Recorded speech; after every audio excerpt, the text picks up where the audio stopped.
안녕하세요. 저는 30대 초반의 남자입니다. 지금부터 들려드릴 이야기는 어떻게 보면 많은 분들에게 손가락질을 받을 수도 있지만 제가 생각하기에는 나라마다의 문화가 다르기에 무조건적인 잘못된 만남은 아니라고 생각합니다. 단도직입적으로 말씀드리면 저는 제 사촌 누나를 이 세상 누구보다도 많이 사랑합니다. 단순히 어린 마음으로 순간의 감정으로 쉽게 빠져든 게 아니라 제 목숨을 바칠 수 있을 만큼 사랑하고 있죠. 참 아이러니합니다. 어떤 나라는 사촌 간의 결혼이 가능한 곳도 있는데 우리나라에서는 이런 만남과 결혼이 결코 일어날 수 없는 일이라고 하니 말이죠. 그렇다고 처음부터 무턱대고 사촌 누나와 사랑에 빠져버린 건 절대로 아니었습니다. 정말 세상에서 일어나는 많은 사연들을 보면서 어떻게 저런 일이 있을까 싶었지만 그런 말도 안 되는 일이 저에게도 결국 일어나고 말았던 거죠. 부디 제 사연을 읽어주시면서 무조건적인 잘못된 만남이라고 지적하기보다는 보다 나은 방법을 알려주시거나 부디 긍정적인 시선으로 바라봐 주셨으면 좋겠습니다. 왜냐하면 굳이 저를 질타하지 않으셔도 저는 충분히 많이 힘들기 때문입니다. 저는 어릴 때부터 외가댁 식구들은 자주 만나지는 않았지만 친가댁에 있는 둘째 고모네와는 유독 가까웠고 사촌들 간의 우애가 깊었습니다. 둘째 고모가 저희 아버지와 어릴 때부터 너무 잘 지내왔기에 그런 환경이 조성되었던 거죠. 아무튼 둘째 고모네는 고모부께서 외국에서 사업을 크게 하셨기에 형편이 아주 좋았습니다. 그래서 여름 휴가나 겨울 휴가 때 항상 저희 집으로 딸들을 데리고 오시곤 했었죠. 그것도 잠깐 와서 며칠 정도를 지내고 가는 수준이 아니었고 한번 내려오면 방학 기간이 끝날 때까지 오랜 시간을 머물고는 했었습니다. 그때는 그런 방문이 좋기도 하면서도 정말 싫기도 했었습니다. 어린 나이에 혼자 놀지 않아서 좋기는 했지만 TV를 보려고 할 때면 박 터지게 싸우고 그랬기 때문이죠. 심지어 저는 외동 아들이어서 혼자였는데 고모네 딸은 3명이었습니다. 첫째 누나는 저보다 2살이 많았고 나머지 동생 둘은 저와 동갑과 2살 아래였었죠. 그래서 같이 친하게 잘 놀다가도 막상 싸우기만 하면 저 혼자 3명에게 둘러싸여서 엄청 울었던 기억이 나네요. 그리고 첫째 누나가 저보다 나이도 많았었고 그때 당시에는 누나가 저보다 키도 컸고 힘도 강했기 때문에 저는 말 한마디 대꾸도 할 수가 없었고 억울한 감정이 많이 들었습니다. 어떻게 보면 집주인이 손님한테 안방을 빼앗겨 버린 그런 기분이었던 것 같네요. 아무튼 그렇게 몇 년 동안을 고모네 식구들한테 당하다 보니 저는 너무 짜증이 났었습니다. 학교를 다닐 때는 충분한 시간이 주어지지 않아서 실컷 놀지 못하다가 방학에 실컷 놀려고 하면 고모네가 와서 사촌들에게 제 놀이수단을 모든 걸 빼앗겼기 때문이었죠. 지금 생각해보면 그때는 제가 사촌 누나보다 키가 커지고 힘이 강해지면 꼭 복수하리라고 이를 갈았던 것 같습니다. 그만큼 사촌 누나에 대한 증오와 분노심이 컸었던 거죠. 그런데 결국에는 제 바램과 달리 그런 복수는 이루어질 수가 없었습니다. 왜냐하면 그렇게 친하게 지내던 고모네는 고모부와의 상의 끝에 미국으로 이민을 가기로 했기 때문이었죠. 그렇게 저는 나름대로 평화를 쟁취하게 되었고 나이가 들어갈수록 그런 기억들은 희미해져 갔습니다. 물론 몇 년 동안 친남매들처럼 아주 가깝게 지냈었기 때문에 한 번씩은 연락을 주고받고는 했었죠. 하지만 고모네 첫째 딸인 사촌 누나와는 단 한 통의 연락도 주고받지 않았습니다. 왜냐하면 어릴 때 증오심이 쉽게 가시지 않아서 그랬던 건 아니었고 사촌 누나는 이민을 가서도 혼자서 어린 나이에 독립을 하게 되었고 자취를 했었다고 하더라고요. 그래서 굳이 따로 사촌 누나에게 연락하고 싶은 생각도 없었기에 자연스럽게 연락을 주고받지 않았던 거죠. 아무튼 그렇게 어릴 때 있었던 모든 기억들이 희미해질 만큼 시간이 흘렀고 저는 20살이 되었습니다.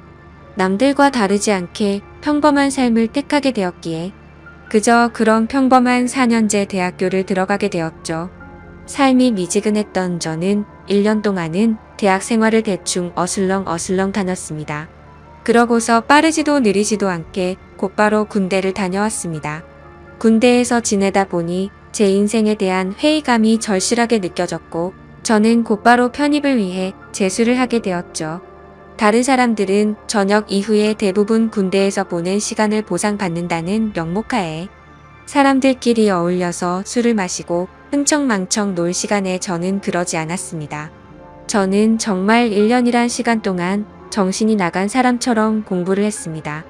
친구들이 제게 독하다고 욕을 하고 저주를 퍼부을 정도였습니다. 솔직히 그런 게 내 인생에 도움을 주는 건 전혀 없었기에 가볍게 무시했었죠. 그래서 엄마의 휴대폰을 잠시 사용해서 연락이 안 될 거라고 통보를 한 뒤에 제 휴대폰은 개통조차 하지를 않았습니다. 그때 당시에 제 하루 일과는 정말 처절했습니다. 잠을 자다가 일어나면 공부로 시작해서 밥 먹는 시간과 화장실을 가는 시간을 제외하고는 오로지 하루 종일 공부만을 하면서 시간을 보냈습니다.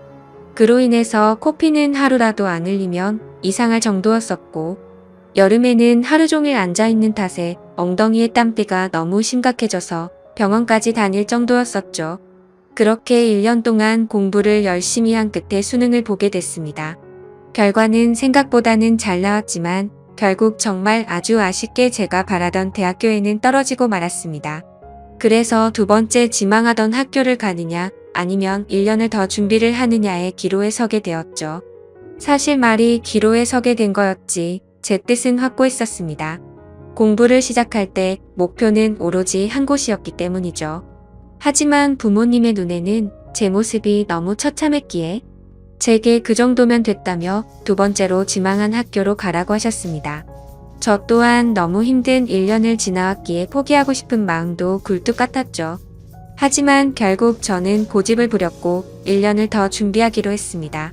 고통의 시간은 또다시 시작되었고 또다시 수능을 앞두고 어머니께서 오시더라고요.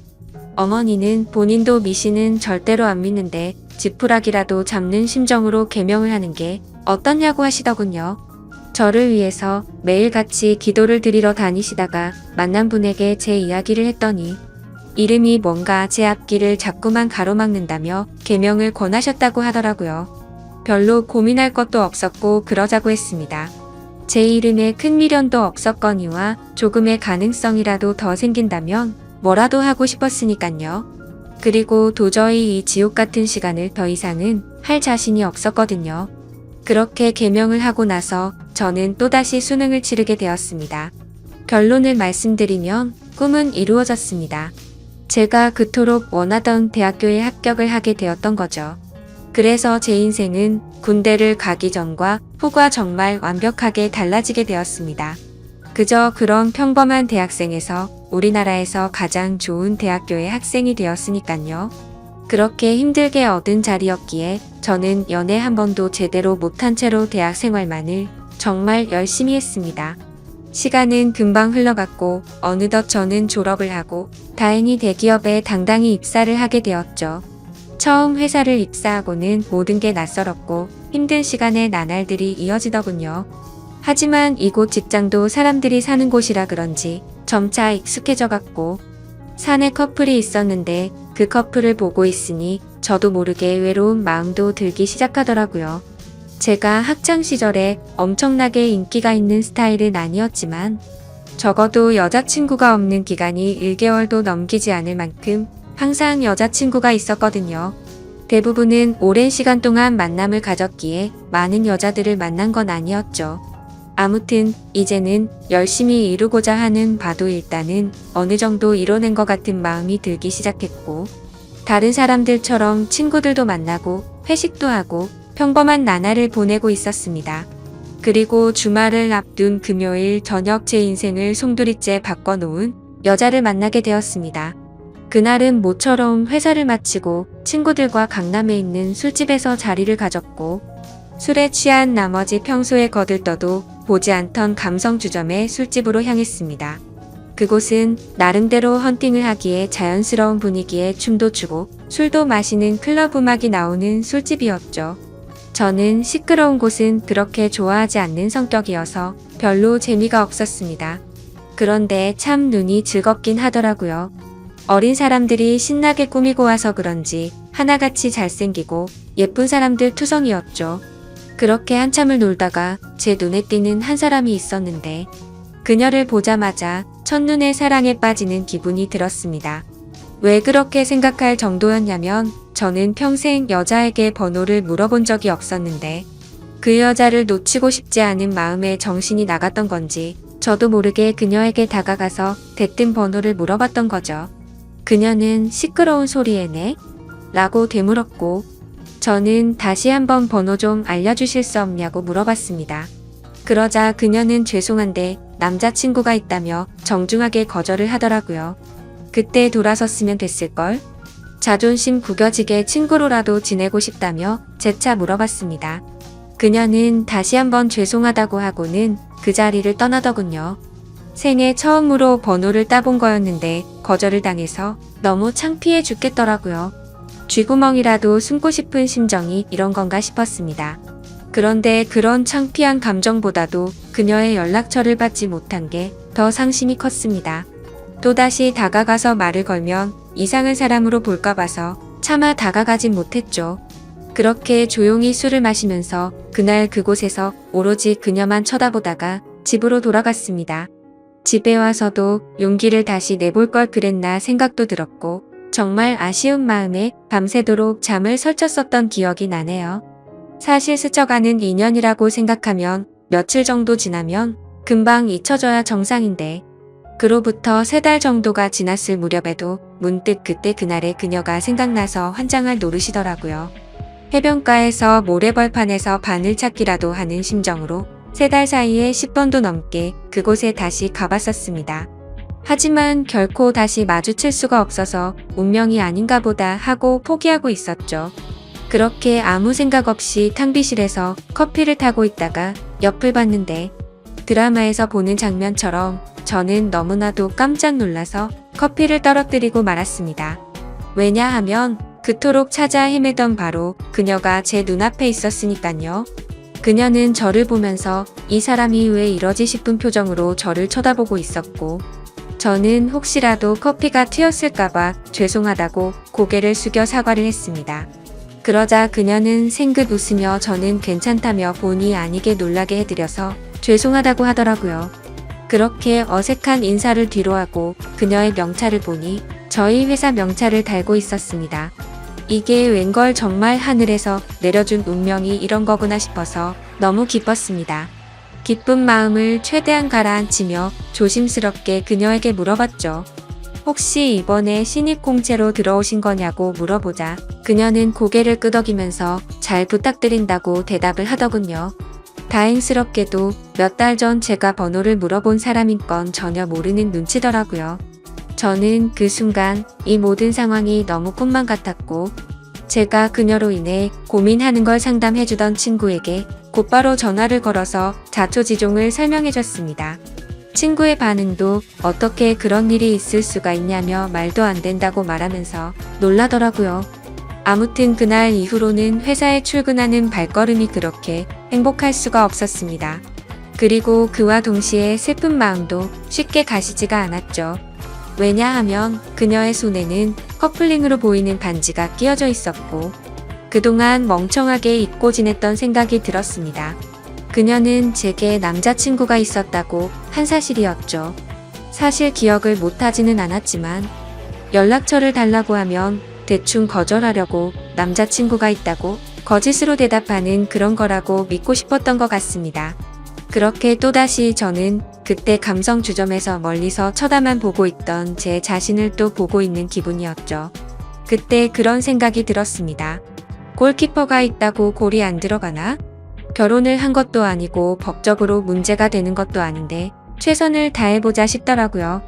저에게는 끈기와 노력이라는 제 자부심이 있었기에 그때부터 또다시 저는 불타올랐습니다. 하지만 도가 지나친 관심과 행동은 최대한 지양하였고 업무를 핑계 삼아서 가끔씩 찾아가서 업무에 대해 물어보면서 은근슬쩍 제 존재를 각인시켰습니다. 그렇게 시간은 천천히 흘러갔고 그러던 중 부서 간의 회식 자리가 잡혔습니다. 그토록 기다리던 시간이었는데 드디어 기회가 왔구나 싶어서 기분이 좋았죠. 며칠 뒤 회식이 있는 날 저는 정신을 바짝 차리고 술을 마셨고 그녀와의 사이를 더욱 가깝게 하기 위해서 최선을 다해 빈틈을 노리고 있었죠. 그러던 중 너무 긴장하면서 술을 마셔서 그런 건지 배가 아파서 화장실을 갔습니다. 볼일을 보고 있는데 바깥에서 남자 소리가 들리더군요. 너 옆 테이블에 있던 신입사원 얼굴 봤냐고 묻더니 우리 회사에 저런 미녀가 언제 들어왔냐면서 내가 고백해볼까? 이런 식으로 웃으면서 그녀에 대한 이야기를 하고 있더라고요. 그 말을 듣는 순간 기분이 너무 불쾌했지만 뭐라고 말할 수는 없었습니다. 제가 남자친구도 아닐 뿐더러 사실 제가 첫눈에 반할 정도였으니 다른 남자들이 볼 때도 당연히 호감이 갈 수밖에 없겠구나라는 생각이 번쩍 들었던 거죠. 그래서 저는 이러다가는 별의 별 사람들이 다 고백하겠다고 생각하고 조금 더 적극적으로 그녀에게 다가가야겠다라고 생각을 고쳐먹었습니다. 결국 사람들이 너무 많이 모여있던 회식 자리에서는 도저히 가까워지기가 어려워서 목적 달성에 실패했고 그날 이후로는 조금 더 적극적으로 그녀에게 다가가려고 마음을 먹고 출근을 했죠. 멀리서 그녀가 혼자서 탕비실을 들어가는 모습을 보게 되었고 저는 심호흡을 하고는 그녀를 따라서 탕비실로 들어갔습니다. 그런데 마침 탕비실에서 나오던 그녀의 커피가 제 와이셔츠에 쏟겨버리고 말았던 거죠. 순간적으로 깜짝 놀라긴 했지만 이게 무슨 횡재냐 싶었습니다. 그녀는 너무 깜짝 놀라면서 죄송하다면서 어떡하냐고 발을 동동 굴리는데 그 모습조차 너무 귀엽더라고요. 당황해하던 그녀는 제 옷을 빨아서 드라이 클리닝까지 해서 가져다 드릴 테니 자신에게 달라고 하더군요. 그래서 저는 탈의실에 있던 와이셔츠로 갈아입고서 점심시간에 맞춰서 그녀에게 제 셔츠를 전해줬습니다. 그녀는 금방 새 옷처럼 세탁해온다고 말하길래 그러지 말고 점심시간인데 같이 나가서 식사하고 맡기자고 했고 그녀와 저는 처음으로 둘이서 밥을 먹으러 나갔습니다. 밥을 먹으러 나란히 앉아있는데 기분이 너무 좋았습니다. 마치 연인이 데이트하러 나와서 밥을 먹는 기분이 들었기 때문이었죠. 그녀는 또다시 자신의 잘못을 사과하면서 어쩔 줄 몰라 하길래 저는 그렇게 죄송하면 부탁 하나만 들어달라고 말을 했습니다. 무슨 부탁이냐고 물어보는 그녀에게 오늘 술 한잔 마시고 싶은데 친구들이 전부 약속이 있다고 해서 시간 괜찮으면 회사 마치고 술이나 한잔 사주면 안 되겠냐고 물어봤죠. 그녀는 잠깐 망설이더니 제 생각을 아는지 모르는지 알겠다면서 그러겠다고 대답을 하더라고요. 대답을 듣자마자 기분이 너무 좋았습니다. 생각하지도 못한 사고로 인해서 둘이서 밥도 먹고 술도 마실 수 있었으니 말이죠. 그렇게 그녀와의 단둘이서 먹는 첫 식사를 끝마치고 같이 세탁소에 들려서 옷을 맡기고는 퇴근 후 다시 그녀와 단둘이서 만났습니다. 그녀에게 배고프지 않냐며 뭘 좋아하냐고 물어보자 제가 먹고 싶은 곳으로 가자고 대답을 하더군요. 그래서 어디로 갈지 고민하는 척을 했지만 사실 이미 그녀와 갈 곳은 정해져 있었습니다. 회사 근처에 자리하고 있는 고급스럽고 조용한 술집인데 분위기가 너무 좋아서 주말에는 예약도 안 되고 줄을 서야지 겨우 자리를 잡을 수 있을 정도로 인기가 많은 곳이었죠. 그날은 평일이었기에 저는 둘이서 조용히